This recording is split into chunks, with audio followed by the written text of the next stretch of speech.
Rise and shine. Hope you all are doing well. Welcome to all of you on Exam Life. So, today we are going to discuss the topic of the movement which is leading these days, India's first green hydrogen microgrid project. Okay? So, without wasting the time, let's have a look in details. As you all are aware about this unique project which is designed in the house by NTPC, National Thermal Power Corporation Limited. Earlier, NTPC had commissioned the development of India's biggest floating solar plant, which is in Telangana. And now NTPC has started a project of standalone fuel cell, which is based on microgrid with hydrogen production.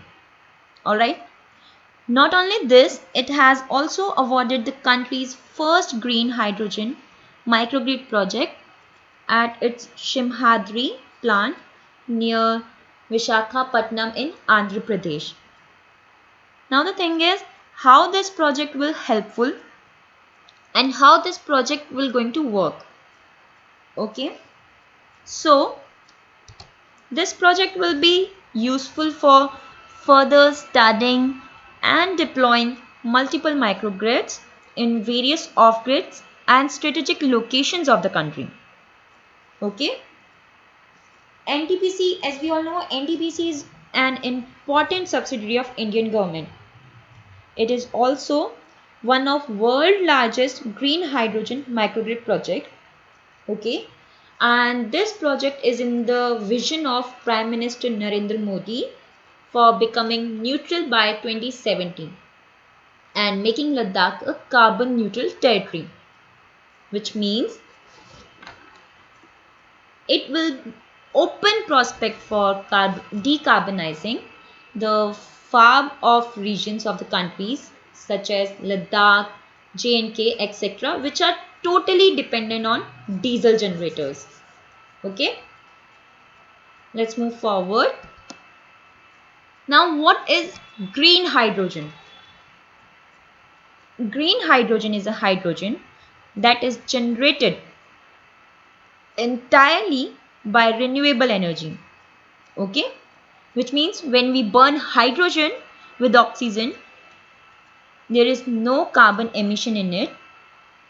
Okay, it is a clean fuel which we can use and there will be no harm to the nature if zero carbon fuel is used. Alright, then what is the problem?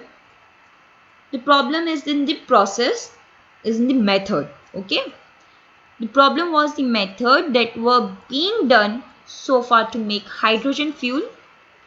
There used to be which cause carbon emissions. Okay,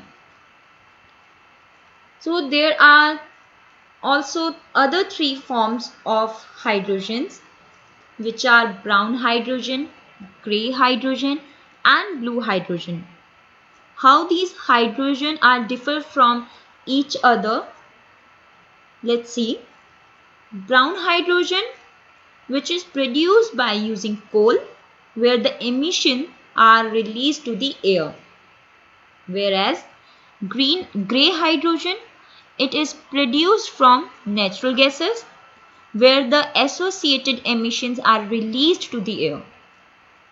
Alright. Third one is blue hydrogen. Now blue hydrogen is produced from natural gases, same as the grey hydrogen, but here the emissions are captured by using carbon capture and storage. Okay, I hope you all understand the difference between brown hydrogen, grey hydrogen and blue hydrogen. Okay, so brown and grey hydrogen are produced with coal and natural gases. Okay, and both released to the air, but in case of blue hydrogen is produced from natural gases, where the emissions are captured using carbon capture and storage. Alright. Now come to the hydrogen fuel. What is hydrogen fuel? Hydrogen fuel is a zero carbon fuel which is burned with oxygen to provide created in a zero carbon way. Okay. Hydrogen fuel is a zero carbon fuel which is burned with oxygen to provide and created in a zero carbon way. Alright. Which means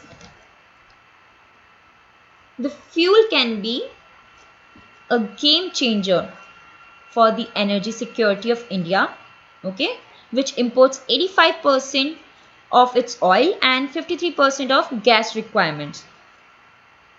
Also, to promote clean fuel, India is considering making it mandatory for the fertilizer plants and oil refineries to purchase green hydrogen. Alright. Now, green hydrogen has significantly lower carbon emission than grey hydrogen, as I have already mentioned you above. Okay, which is produced by steam reforming of natural gas and represent 95% of the market. Okay, and which is represent 95% of the market. So guys, before going further, if you have any query, leave the comment in the comment section. Okay. Now come to the methods how we can produce green hydrogen energy. Okay. So basically there are two methods to produce green hydrogen. Number one is by electrolysis of water and number two by solar energy. Okay. The hydrogen production during sunshine hour would be stored at high pressure and would be electrified using a 50 kilowatt solid oxide fuel cell. Okay, the system would work in standalone mode from 5 p.m. to 7 a.m. Second point, electrolysis. What is this method? This method uses an electrical current to separate hydrogen from oxygen in water. Okay, which we're going to study with the help of the diagram. Now let's see. So as you can see this diagram, in this diagram a DC electrical power source is connected to two electrodes, or you can say two plates, okay, which are placed in the water. Alright. Now what will happen? The hydrogen will appear at the cathode positive where electrons enter the water, and oxygen will appear at the anode. Okay. How come? Let's see. When from the underwater we pass electricity through anode negative and cathode positive charge, as soon as electric current will be released in it, hydrogen and oxygen will be separated automatically. Alright. If the power source is non-renewable from where electricity is coming, then in that case it is not green hydrogen. I repeat it again, listen it carefully. If the power source is non-renewable from where the electricity is coming, then in that case it is not green hydrogen. But if the power source is renewable, then it is definitely a green hydrogen. Am I clear to all of you? Now the second method, solar energy.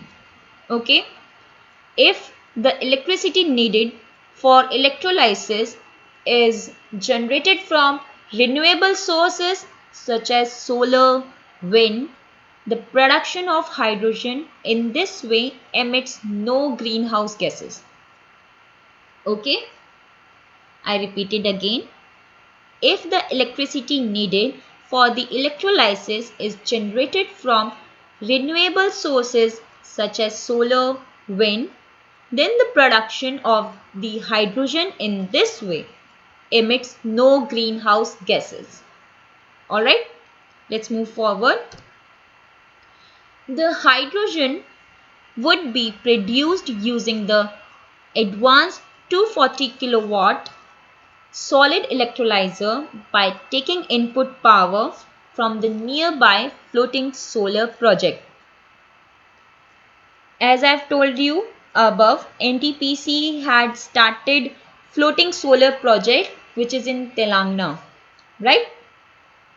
Second point, clean energy development is an important weapon against climate change and limiting its devastating effects. Okay. Now, the point is uses of green hydrogen. What are the uses of green hydrogen and where it is used? So, hydrogen currently mainly used in two sectors. Okay. Number one is your chemical industry. Okay. For manufacturing ammonia and fertilizer. While the second main sector is petrochemical industries to produce petroleum products. Alright. As you can see in the diagram, fuel cell vehicles, we can use it in fuel cell vehicles, alternative fuels, energy, storage, heating and replacing existing hydrogen feedstocks. Okay. We also have green hydrogen in domestic use. How? First of all, there are already several sustainable projects, okay, which are undergoing with the aim to replace the natural gas network with your green hydrogen networks, okay, to provide electricity and heat to households without producing pollutant emissions, right? Now, come to the main thing, which is motive. What is the motive of green hydrogen project? Okay. So, the main aim is to decarbonizing. The main aim of green hydrogen project is to decarbonizing, reducing carbon intensity. Okay. That is reducing the emission per unit. Reducing the emission per unit of electricity generated. Okay. And it is essential since the demand for the electric power from industries, from commercial sectors, okay, which were very high that time. Okay. So class, that is it for today, and I hope you guys have got enriched. Okay. So thank you so much for today.